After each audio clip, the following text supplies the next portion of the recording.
Big 12 Radio, Big 12 Today, presented by Modelo. Heard on TuneIn and watched on Big 12 Studios. Thanks for checking us out today and every day here in your home for the Big 12 Conference. Tune in. Make sure to download the app and search Big 12 Radio. And save, give it a like, give it a heart. That way it shows up each and every time you open up the app. Of course, you can also check us out at big12studios.com to find all the platforms we are available, including YouTube, streaming there. Go give us a like there. And join the chat. James Westling, Ari Temkin on social at James Westling. I'm on social at Ari Sports. And it is time now to power rank. Every Wednesday, we power rank because it's not good enough to just have things in this world. We have to power rank them accordingly. And so that is what we do on Wednesdays. Without further ado, let's power rank the top 5 teams in the Big 12. Number 5. All right, number 5, we're power ranking the 5 best basketball teams right now in the Big 12. And these are the inaugural Big 12 men's basketball power rankings. First ever this season. Number 5 for me is Kansas. My 7-3 Jayhawks cracked the top 5. And I think it's important to add context here. They may not have one of the top 5 records in the Big 12, but, I mean, neutral site wins over Notre Dame, Syracuse, and Tennessee. A 20-point smackdown of Missouri. They do have 3 losses, but to North Carolina, Duke, and UConn. The North Carolina game was at North Carolina. The Duke game was at Madison Square Garden. They lost at home to UConn. And then, of course, lost those games without Darren Peterson.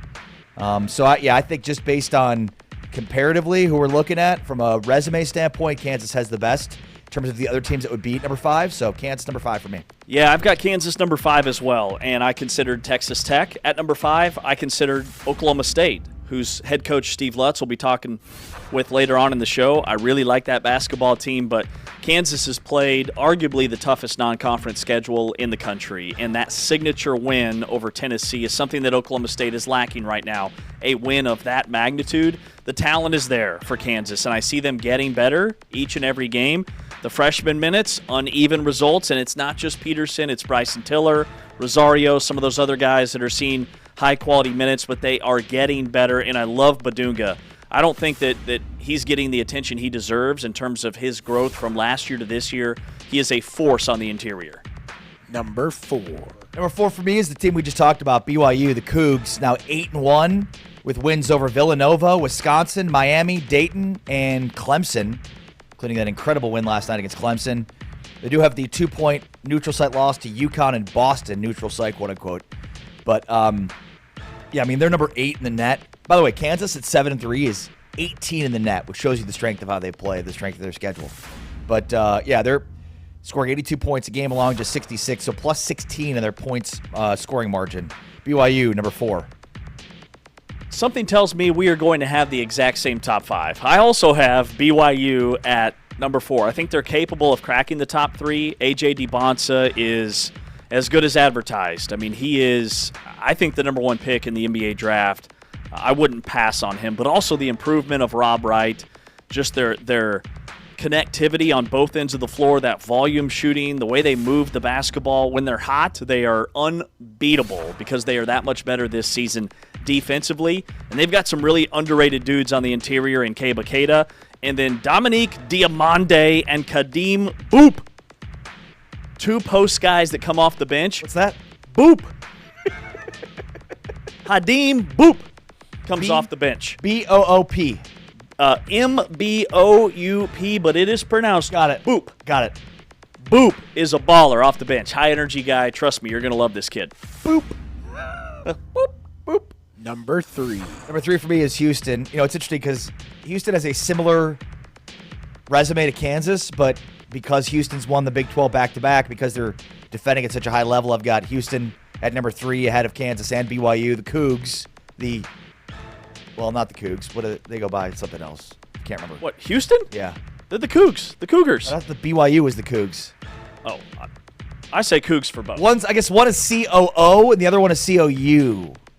That's it. The Cougs of Houston are C-O-O. All right, they're number 7 in the AP, number 8 in the coaches. The net has them at 19. They've got neutral site wins in the Vegas players era tournament over Syracuse and Notre Dame. They fell to Tennessee. They beat Florida State. Number 3, Houston. Okay, so we do have a different power rankings because this is where I have Iowa State. I know Iowa State's 9-0. They just boat raced Purdue. All the analytics what love are you, the Iowa committee? State. What are you, the committee? Number To the 2 in resume even country matter? in defensive rating, number 6 in offensive rating. They've got a 1-point win against St. John's. I love this Iowa State team, and I do think that they are undervalued. I think my top 3 in the Big 12 power rankings, I think, are 3 of the top 4 best teams in all of college basketball right now. I think the league is that strong. Momcilovic, Jefferson, Lipsey. My only concern with Iowa State is, are they asking this freshman, Killian Torrey, to be, he's one of their main guys. He's their 3rd leading scorer on this Iowa State team. Are they asking too much of this true freshman? But I love this Iowa State team and their depth. Number 2. Yeah, that's where I have Iowa State. Correct me if I'm wrong, James. Iowa State has not lost yet. They haven't. And Houston has. Or has Oklahoma State. Where are they? It's a little bit different. Did Oklahoma State beat Purdue? At West Lafayette by 20? Balderdash. Yeah, I mean, easily the most impressive win of the college basketball season so far. I mean, Michigan is just boat racing teams, but Iowa State, they have the number 3 net. It's the highest for any Big 12 team. They're 9-0. Yeah, they're plus 31.5 in their scoring margin. They're scoring 96.6 points per game and allowing just 65. 31.5. Insane margin of victory. Iowa State number 2. Clearly. Okay. I don't even think it's close. Okay. Not even. No, it's not. I've got Houston at number 2. The only thing that's keeping Houston from being undefeated is foul trouble, which JoJo Tugler, the reigning Big 12 Defensive Player of the Year, has struggled with, and he fouled out in that loss against Tennessee. But they have 2 point guards on the floor at all times with Milo Zuzan and Kingston Flemings. Emmanuel Sharp is a CBG. Anytime you need a basket, he gets it. Chris Sanak, certified bucket getter. Chris Sanak is he is a stretch 5 that they've never had under Kelvin Sampson. Like their 4s and 5s are usually more Jawan Roberts built, where they score around the rim. Sanak can step out and knock down 17, 18-footers with consistency. So they've got weapons that I don't think they've had, and I think this team is I've got them number 2 and a legitimate national championship contender. Number 1. Number 1, clearly the Arizona Wildcats, undefeated, clean sheet. They just come off a demolition job of number 20 Auburn, 97-68, in which they outscored Auburn 60-24 in the paint, and Auburn only scored 68 points total. So Auburn had 68 points, and Arizona had 60 points in the paint. They also have wins over UConn and Florida. By the way, Florida lost to UConn last night. They're 5-4. Florida's had a gauntlet of a schedule so far. They just haven't won any of their tough games. But yeah, I mean, when you combine resume with their multiple ranked wins, their top-tier metrics, number 1 in the AP, top 10 in the net, overwhelming scoring margin, it's clear that Arizona's the best team in the Big 12 right now. Arizona's number 5 in KenPom. They're number 9 with their offensive rating, number 10 on defense. They've got a top 30 luck rating, which means they've gotten some bounces. But with that said, you can't look past their resume. I know the Florida win isn't as impressive. I don't think Florida is quite what they were last year. But beating UConn at UConn, beating UCLA on a neutral floor, and then just destroying Auburn. And they've got a huge game this weekend against Alabama. Even with this brutal non-conference schedule, they're still undefeated and averaging 89 points per game. Like, without shooting threes, they're scoring almost 90 a night. They do it in an old-school way. They get to the line. Love that team. Yeah. All right, James, what are we randomly power ranking today?